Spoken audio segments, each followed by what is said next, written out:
अस्सलाम वालेकुम, मैं हूं फैसल तारिड़। मुल्क के जितने खतरनाक तरीन हालात हो चुके हैं वो तो अब आपके सामने आ चुके हैं। अगर माशी तौर पे आप देखें तो गरीब, इस मुल्क का गरीब तरस रहा है, बिल्क रहा है कि कम अज कम पंखा ही उसे चलता हुआ नजर आ जाए ताकि वो रात को सुकून से सो ही सके। सारा दिन मजदूरी करता है, सारा दिन धक्के खाता है गर्मी के अंदर, रमजान के अंदर उसे पंखे की ठंडी हवा ही लग जाए, नहीं लग रही। IMF पाकिस्तान को मजबूर कर रही है, शोबाज को, कि आप तेल 208 रुपए का फी लीटर बेचें, पेट्रोल। और अब हुकूमत यह कार्रवाई डालेगी, एक ही दफा में 208 तक नहीं लेकर जाएगी, बल्कि कभी 10 रुपए बढ़ा देगी, कभी 15 रुपए बढ़ा देगी, कभी 20 रुपए इजाफा करेगी और इस तरह 208 तक हम पहुंच जाएंगे। सियासी इंतशार इतना है कि पूरा मुल्क सड़कों पर है और जो गेम डाली गई है रातों रात, उसको हजम करने के लिए कोई पाकिस्तानी तैयार नहीं है। पाकिस्तानी ये समझते हैं कि अमरीकी हम पे मुसल्लत हो चुके हैं, हमारे हक पर, हमारे वोट पर डाका डाला गया है। ये आपके मुल्क की माशी और सियासी सूरत हाल है। इंसाफ का निजाम यह है कि लोग अदालतों को और अदालतों के जजेस को बददुआएं देते हैं। यानी इंसाफ पर इस वक्त किसी सिंगल पाकिस्तानी का भी यकीन नहीं रह गया। अलमिया यह है कि आज दिन को मरियम नवाज के लिए चौथा बेंच तश्कील दिया गया। सारे पाकिस्तानी, मैं कहता हूं, इस पर अपने आप पर एक दफा लानत जरूर भेजे कि क्या किस्मत पाई है, क्या हाल है आपके इस मुल्क के अंदर।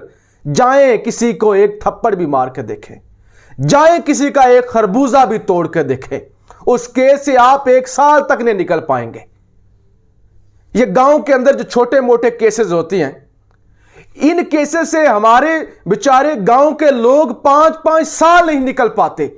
लेकिन एक दिन के अंदर अंदर भाईजान चौथा बेंच बन गया है मरियम नवाज के लिए, ताकि मरियम नवाज को जनाब पासपोर्ट दिया जाए। एक मुजरमा को पासपोर्ट दिया जाए और उसके वालिद साहब को पहले 10 सालों के लिए पासपोर्ट दे दिया गया।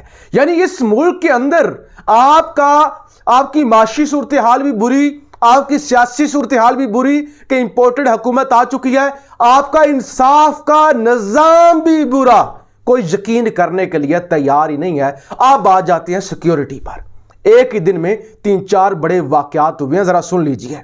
पहला वाकया कराची के अंदर, जामिया कराची के अंदर जनाब चीनी प्रोफेसर्स, उन पर हमला हो गया और हमारे चीनी मेहमान मारे गए।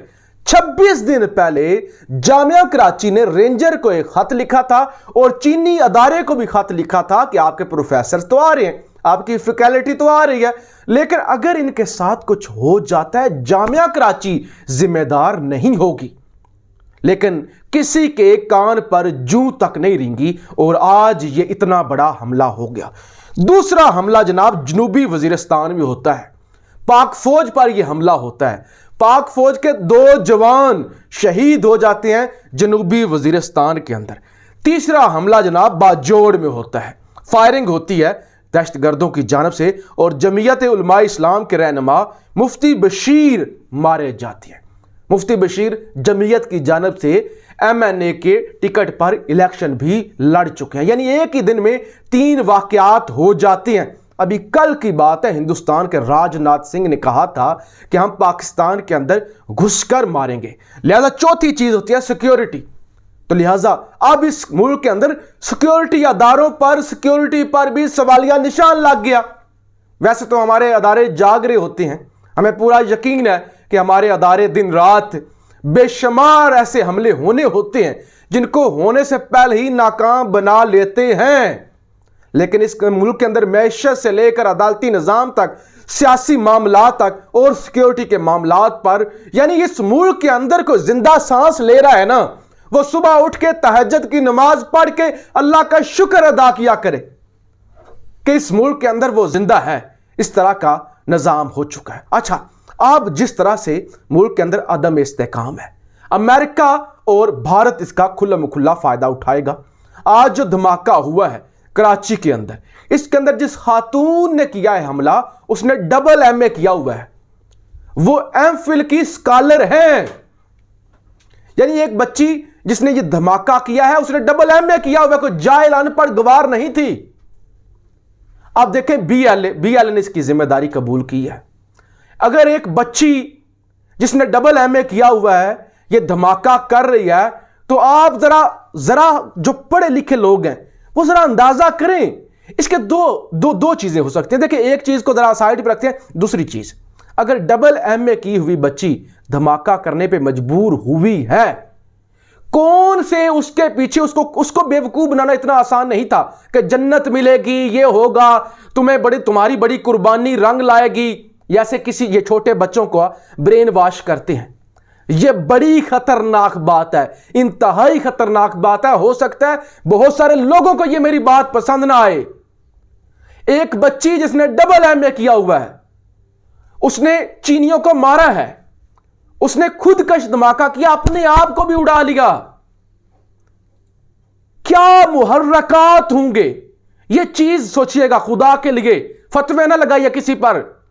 क्या मुहर्रकात होंगे जिसने उसे मोटिवेट किया कि तुम अपनी जिंदगी भी खत्म करो।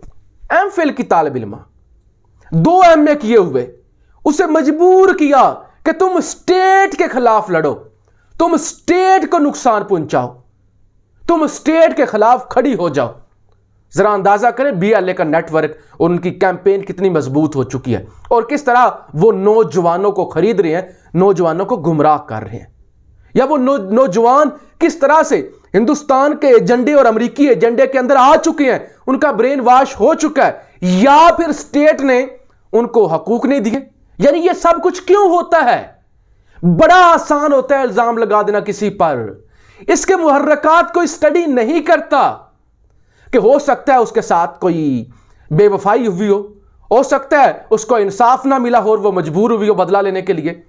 और इस मुल्क के अंदर बेरोजगारी भी है, इस मुल्क के अंदर महंगाई भी है, इस मुल्क के अंदर जो सूरत हाल है, हो सकता है उसने सोचा हो कि मेरी फैमिली को अच्छे पैसे मिल जाएंगे, मैं कुर्बानी देती हूं, मेरी पीछे जो फैमिली है, नस्लें हैं, वो किसी अच्छी जगह पे सेटल हो जाएंगी, तो उसने कुर्बानी दे दी हो। तो यानी इकोनॉमिक इंसाफ और मैशत, इसका डायरेक्ट हाथ होता है जब कोई भी नौजवान इसे करता है। एक, उसे इंसाफ नहीं मिला होता, दूसरी उसकी माशी सूरत हाल या अच्छी नहीं होती और उसको यह होता है कुर्बानी देता हूं जो है। तीसरी चीज हो गई कि आपके मुल्क के अंदर फॉरेन एजेंडा, यानी हिंदुस्तान और अमेरिका के इस मुल्क को तबाह करो, आप पाकिस्तान जिंदाबाद का नारा ना लगाओ। यानी कितने खतरनाक इस मुल्क के हालात हैं, आपको महसूस करना चाहिए।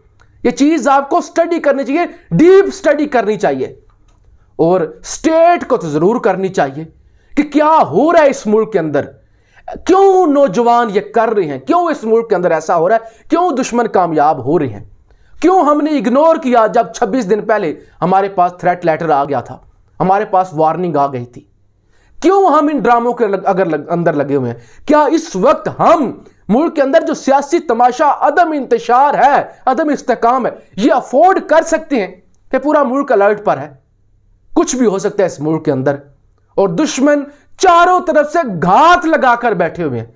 क्या इस सिनेरियो के अंदर, मुझे खुदा के लिए बताइएगा, आप अफोर्ड कर सकते हैं कि पाक फौज को लोग गालियां दे, अफोर्ड कर सकते हैं कि पाक फौज के दरमियान और अवाम के दरमियान खली जाए?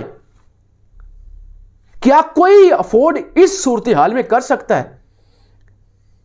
और ऐसी सूरत हाल में तहरीक इंसाफ लॉन्ग मार्च करने जा रही है, धरने का ऐलान किया हुआ है कि वो धरना देंगे इस्लामाबाद के अंदर, पूरे पाकिस्तान से लोग आएंगे ईद के बाद।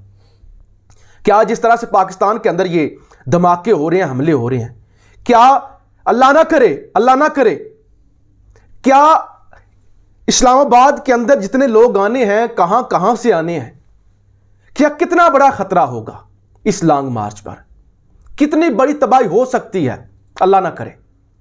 या इसी तरह के हालात कंटिन्यू करते हैं, लोड शेडिंग भी है, रात के अंधेरे में लोग फायदा उठाते हैं लोड शेडिंग का, और मैशत का बुरा हाल है, किसी को भी पैसे दें, बड़ी जल्दी से आप खरीद सकते हैं लोगों को। लोगों का रियासत से, लोगों का इंसाफ से हर तरह से ईमान उठ चुका है। आप बड़ा आसानी से नौजवानों को खरीद सकते हैं, कैप्चर कर सकते हैं। ऐसे में आप मुल्क को कहां पे लेकर जा रहे हैं? और ये जो मार्च होने जा रहा है, कितना बड़ा खतरा है? क्या इस सूरत हाल में खान साहब मार्च कर सकते हैं? इस मार्च पर भी सवालिया निशान उठना शुरू हो गए हैं। या इसको एक और तरह से सोचते हैं, चले हो सकता है इस मार्च के लिए ये सारा ड्रामा हो रहा हो कि इस तरह के हालात हूं और एक पार्टी ये सोचने पे मजबूर हो जाए, नहीं इस वक्त ये हालात नहीं है, इनको कंटिन्यू करने देते हैं इस हुकूमत को, और हम मार्च नहीं करते क्योंकि मुल्क के हालात ऐसे नहीं है। तो ऐसा भी हो सकता है। यानी किसी तरह से भी आप सोच सकते हैं। ये सब कुछ जब हो रहा है ना मुल्क के अंदर, ऐसे में मियां शहबाज पूरा टब्बर लेकर नौकर चाकर मालशिए लेकर, इवन मालशिए, सही वाले मालशिए जो वाकई ही मालशिए होते हैं, वो वाले मालशिए, वो भी शहबाज शरीफ लेकर पूरा जहाज भर के सऊदी अरब जा रहा है। यानी ये अवामी हुकूमत है। ये सुगाते हैं जिनके लोग एहतराम करें, जबरदस्ती जिनको तस्लीम करें, सुगातों को, जो पूरा टब्बर सऊदी अरब भर के लेकर जा रहे हैं। यानी वही अयाशियां, वही अल्ले तल्ले शुरू हो गए हैं। इन लोगों को तस्लीम करें जिनकी खातर 4-4 बेंच बनती हैं, जिन्होंने दिन रात धड़ाधड़ करप्शन की और दिन की रोशनी में लोगों को खरीदा। इन लोगों को कैसे लोग तस्लीम करें? इस मुल्क का अभी एक ही हल है, इस मुल्क के अंदर सिक्योरिटी अदारे हरकत में आए, अमन हो और उसके बाद इलेक्शन हो, वरना यह मामलात शिद्दत अख्तियार करेंगे। पाकिस्तान जिंदाबाद।